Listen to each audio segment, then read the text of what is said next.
میں حجویری محل میں گیا، ابھی بھی گیا، مسلسل وہاں خدمت ہو رہی سوار اب درود کے چلے کی۔ پچھلے سال کی بات ہے، مجھے بہت سے احباب بیٹھے تھے، میں نے پھول کی پتیاں بھی بانٹی تھیں، تحفے بھی دیے تھے۔ ایک صاحب مجھ سے دوران خدمت مجھ سے کہنے لگے، جب بھی حجویری محل میں گیا ہوں اور میں نے خدمت کی ہے، کہا کہ میرے گھر میں ہمیشہ 70 عذاب، 70 بلائیں، 70 آفات، 70 مصیبتیں ٹلی ہیں۔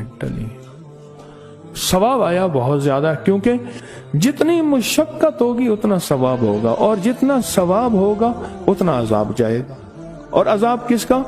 بیماری کا، جادو کا، بندش کا، مصیبتوں کا، قرضوں کا، مسائل کا، بیٹی بیٹے کے شادی کا، کوئی غم، کوئی جو بھی عذاب ہے، اس عذاب کا حل صرف ثواب ہے۔